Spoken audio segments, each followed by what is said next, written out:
is against those who do evil. It's nice, that, isn't it? I'm going to just see what it says in the message. Same reading from the message.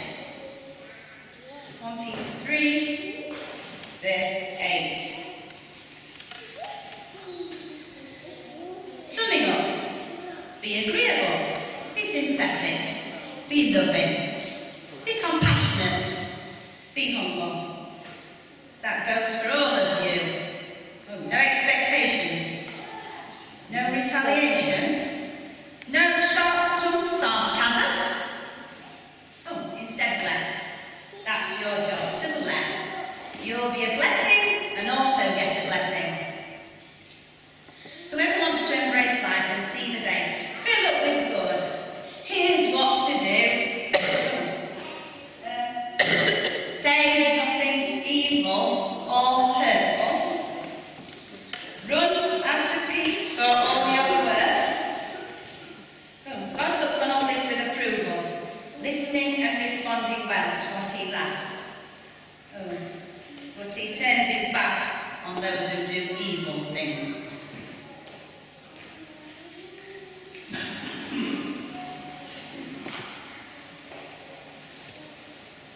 Thank you, Steph. Were you surprised by that second reading? Yes. We were reading the New International Version, which we're much more familiar with. And sometimes the words will just wash over you. And then we dared to look at the message, and it seemed to be quite direct. So we thought we'd present you with both this morning. I wonder what you expect on a Sunday morning. I wonder what you come through those doors expecting. Okay, let's have some responses then. Joyce is jumping in. You expect to be greeted. That's all right, we'll just have that. We expect to be greeted. What do we expect on a Sunday morning here? How do the services go? We have children moving around. We expect that. You see, well, we expect people to be busy, people with responsibilities, doing things, setting up for the service, etc. So that's the expectation. We expect things to be happening when we come in. People setting things up, getting the screen right, panicking over the computer not working. The piano getting ready. The piano is warming up, even though it doesn't need to. What else do we expect? What do we... A sermon. We think that's an important part of our service. When we come on Sunday, we expect a sermon. Peace. Not peas, but peace. Peace. We expect to find some peace in this place. We expect to find some coffee in this place after the services. That's really, lots of expectations. We all have different expectations. Juice and biscuits. It's important for some people to have juice and biscuits. Expect to be cold. Even on a hot day, I can guarantee it'll be a nice cool temperature in here, which is welcome to some, not to others. Yes, ma'am. A cool service. Does that depend on who's doing it? I wonder what you think when you see Steph and I at the front, It's one of those. And when you see Stephen at the front, you think, oh, thank goodness for that. Or maybe the other way around. We expect to quiet and sing. And what do we get? We get quiet and sing. We get quiet and sing. I wonder, yes. They're laughing. What are we doing? Expect to meet with God. We don't always have that expectation, do we? But we expect to meet with God and come into here. Actually, I'll come to you now. These have had one turn. I'll come back to you in a minute. Expect to make friends or meet friends? Both. Meet friends and make friends. Some uplifting worship. A reasonable piano player.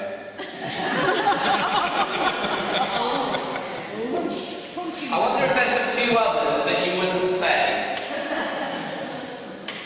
I wonder if you expect to sit in the same seat that you were sat in for the last X number of years. Dare you put your hand up if you are sat in a seat that you pretty much always sit in? Oh, it's yes, I should have my hand up. I'm not saying there's anything wrong with that. We're going to think about our expectations a minute and see if they're helpful or not. Maybe you expect to have some really deep thoughts in a sermon that you're ready to change yourself with. You come hoping to hear God speaking directly to you. Or maybe you don't come with those expectations. Maybe you just think, well, I'll come, it's Sunday morning, that's what I do on a Sunday morning. I'll come to church and I'll behave myself. I won't shout out in the service, but I'll sit there nicely and I'll join in with the songs. And I'll stand up when I'm supposed to stand up and I'll sit down when I'm supposed to sit down. We all have... What? Still can't hear that. We've come to get a star card mark, and our person. A star card mark? Yes, we come to church. What's that, like a good... Yeah, a card that we used to get a star on. Has anyone got a star that we're well behaved today? I've got a star chart. I wonder, now here's where the question in theory makes us think a bit more. I wonder if our expectations, what we expect to have on a Sunday morning, actually makes church unbearable for other people. I wonder if what we would like on a Sunday morning is actually what other people would never like. Maybe what we do sometimes on a Sunday morning is the very thing that stops other people coming back. It's a question. Maybe the style of music that we have. Maybe some people come in and they're like, oh, I don't like that. He bashes that piano way too hard. It's too noisy. It's too fast. It's too something. That might frighten people away. Maybe people have come and they find our seating very formal. And they would love it if we had like circles of seats like we sometimes do. And it would be more conversational. No. And some of you are like, that's not what I expect on a Sunday. That's true, isn't it? You don't expect to have that. And sometimes it's a put-off for people. Even inside the church, we sometimes make life uncomfortable for each other, don't we? Sometimes we try things that might be a little different, and some of us find that uncomfortable. And we think, well, that's not really church. When they do the services like that, that's not church. That's not what I expect church to be. We had the reading. I wonder if we could have it back up on the screen just for a second. This message in 1 Peter was directed to the church, to the local believers. And I wonder if we put this verse, or these verses, up against the answers that we've just responded with. Because some of us don't like how things are done sometimes, and some of us wish things could be done differently. The Bible tells us here, be agreeable, be sympathetic, be loving, compassionate and humble. And as Steph exaggerated in her reading, that goes for all of you. There's none of us that doesn't apply to. We're all called to prefer one another's interests, to love each other, rather than to think, oh, I really don't like it when that person does that.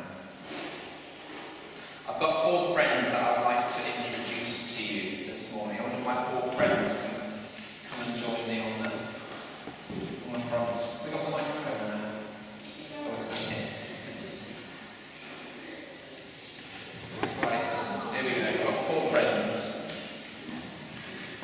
And one of the friends is the queue at the back, if you remember. And it's this one. But we're going to start over here. Hi, I live next door to you, and I'd love to be part of your church. I really need people to talk to about things. You chat in groups at your church, don't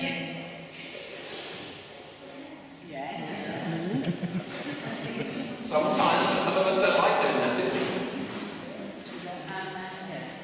But you don't have to admit. You just have to think deep and think, yes. But maybe if we did more small group work in the church on a Sunday morning, we might welcome people like Liz. Hello, young man. Hi. Now, I've been coming to church for a while. I wondered if it would be okay to play some Christian music I love in this services. I think my friends would come if we played this stuff.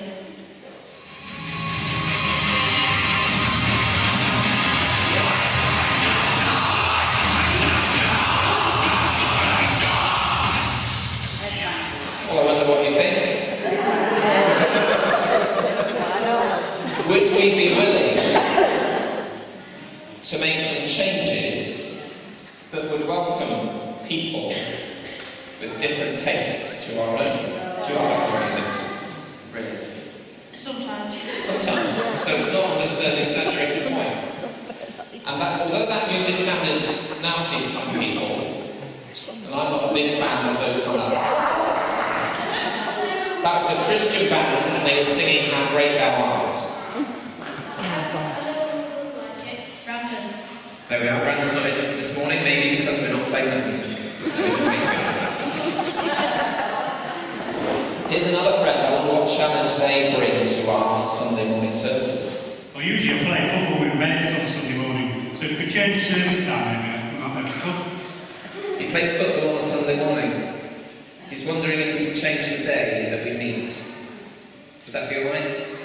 Could we meet like on a Saturday afternoon? Is there a reason that we don't? Oh, right, okay, so as long as we've got a reason that we don't do it, we'll come back to that point. Our fourth friend this morning now, I'm letting you bring another challenge for us this morning. I just love to dance. It's okay in your church, isn't it? Is it okay to dance? Yeah. We had some dancers this morning, thank you guys who agreed to dance. Did you notice during our Praising on the Trumpet song, we had some people dancing? Not just doing set actions, just dancing, freestyling. And I wonder if we're all comfortable with that, or whether sometimes we might say things like, well, it's just being silly, come on. It's a reverent place, it's a serious place, we're here to meet with God, don't just be messing around out the front. I'm not saying we all think that, but I wonder if some people think that occasionally. Thank you, friends, you can return to your seat. I hope you see where I'm going with this. I'm trying to kind of provoke us to think what we expect. Sometimes we make demands, don't we? We're like, well, if they're going to do that, then I'm not coming anymore. And I'm sure we all have lines that, you know, if the vicar crosses this line, then I'm out. I might be loyal, I might have been coming for many years, but actually if things change like this, then I'm off. And I wonder, oh my gracious, thank you Lord for upright flowers. So the question that connects these things together, I believe, is it biblically wrong? Are the things that sometimes challenge us, the things that when they happen they're a bit different, are they actually wrong? Because there would be some things that would be wrong to do in this place. If people thought they could come in and disrupt and swear or even have a fight or worse, I know that happens sometimes. Some things are wrong, but I wonder if the challenges that we've had and other challenges would be okay for us to do. Now we meet on a Sunday morning, don't we? And many churches meet on a Sunday morning. But there are, of course, churches that meet at different times. I've just been to America with the family, and there's a lot of churches who offer a Saturday night service, and they're very popular services.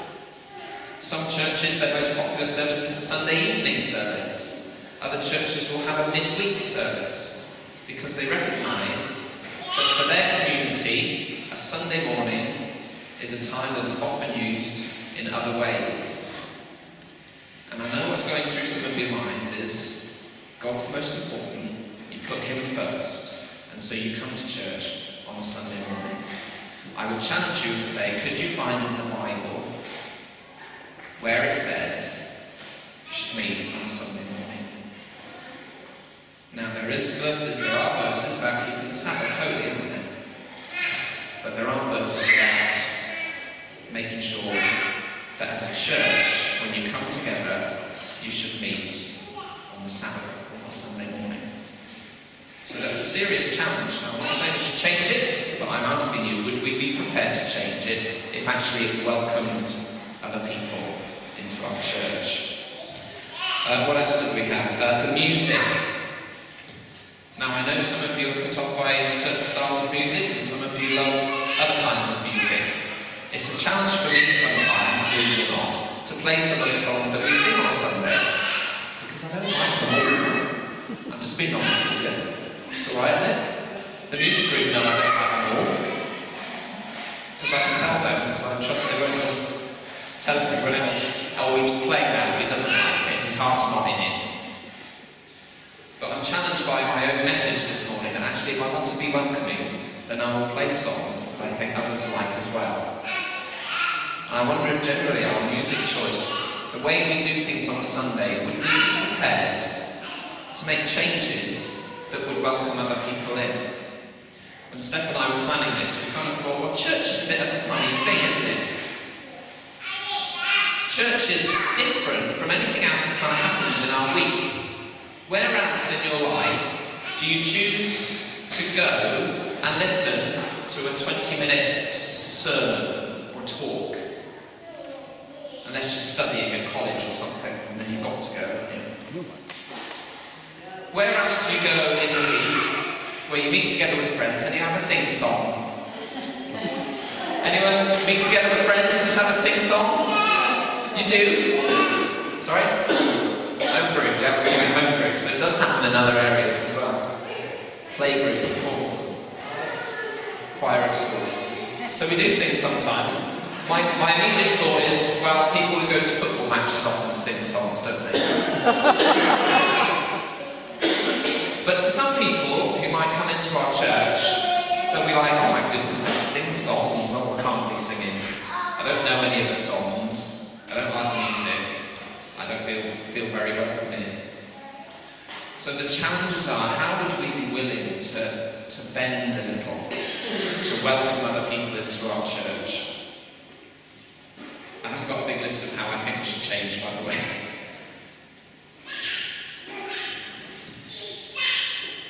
Let's try and summarise. One of the challenges I feel is that when you hear a message like this, you can think, oh well, I feel I'm alright, but I know that person over there struggles with this. Oh, and I know I've seen them in the past, they've always said this, And we can sometimes put the messages that we hear on a Sunday morning towards somebody else. But I do challenge us all this morning who like things done in a certain way. How do you feel when somebody else comes in and sits in your seat? Are you like, is that my seat? That's my seat. So I go, hang on. Well, I know, a lot of people don't worry, but it's just one of those things that when we're surprised when we walk in, when our expectations aren't met, we might be put out. But the challenge I think God gives us all is don't get caught up with your own expectations, with your own agendas, but actually prefer the needs of other people. Would you give up something that you like so that actually somebody else could be blessed? The challenge is to love each other, and that's my challenge.